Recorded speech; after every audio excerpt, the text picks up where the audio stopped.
Hello, my name is Gunjan and I will take you through the link between emotional neglect and complex PTSD that we encounter during our routine daily practice. First, it's important that I recognize and highlight to you that we did not start with emotional neglect. We did assessments of complex PTSD for several individuals. It's important here again to recognize that DSM-5, the standard for assessment that is used by psychologists worldwide, does not recognize complex PTSD. It limits itself at PTSD. So complexity in PTSD is repeated exposure, especially during childhood, of high intensity trauma events. And that leads to long-term risk on the individual's ability to function and also the relationship itself. That includes self-esteem, relationship issues, and depression. So when we assess several individuals for C-PTSD, we realize that there are certain contributors. And when we probe further, we realize that through our assessment of childhood trauma components, and here I will pause to remind you that trauma is a trigger that happens. In complex PTSD, unlike PTSD, there is no single event.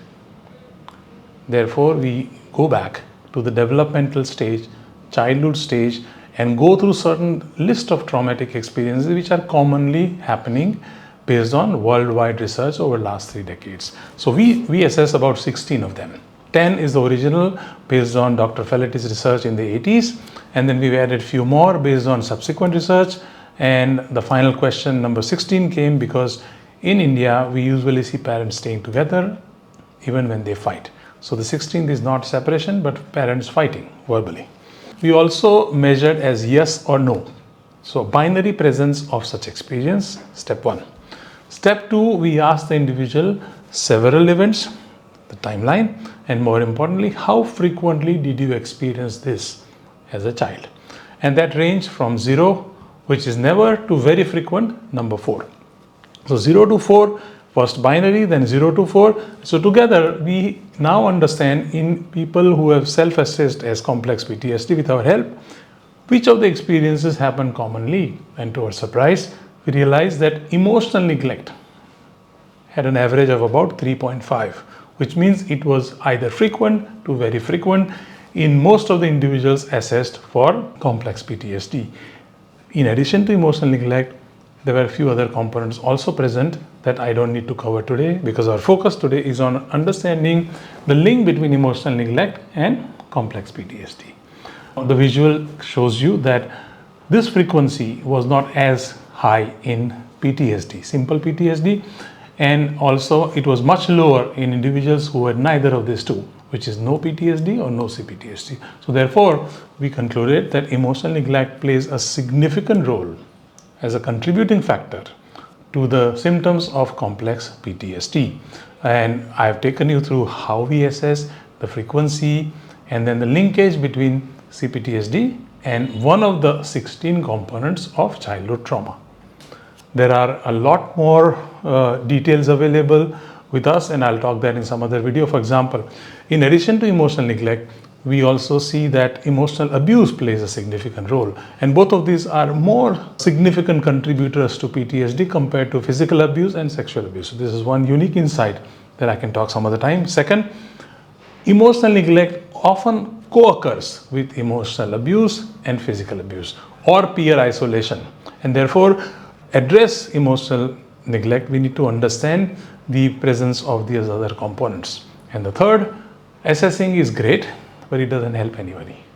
And therefore, our intervention looks at using memory reconsolidation based reconsolidation of traumatic memories as an intervention protocol, along with release reframe toolkit, which includes a lot more than just dealing with the events. Okay, to recap, C-PTSD has multiple components, and the root cause is in emotional neglect, which often co-occurs with emotional abuse as well as physical abuse. And when we want to address it, we need to address 3 components. The event's impact, its impact on me, and my functionality. And each of these has multiple components to be addressed. And in our experience, the reconsolidation of traumatic memory, along with several components of release reframe toolkit, are powerful. I will spend a couple more minutes on the two most commonly used intervention methods. First, as I said, RTM, or reconsolidation of traumatic memories. Second, inner child integration therapy, or healing the child within. First, I have talked briefly on the second. Let me give you a brief overview. This talks about going back to the childhood trauma components that we assessed, understand its impact and address the emotional impact. And second, change the decisions that the child may have made that may be continuing in the adult. So the inner child integration is a powerful methodology that fits well, dovetails well with our assessment tools of childhood trauma that we call adverse childhood experiences. Before I end, I want to share that this is based on several individuals' assessment. For perspective, we have about 1,500 individuals with childhood trauma assessments. We have more than 100 complex PTSD assessments, and we have used a lot of statistical tools, starting with SPSS as well as structural equation modeling. So when I talk on the basis of a lot of scientific evidence. Not all of that is yet out there because we are reviewing that with few journals for publications. Please share your comments or questions so that we can learn more or understand what is it that you would like to get. I hope this video is beneficial not just to people who have had experiences of childhood trauma, but also to people who are working as psychotherapists or psychologists.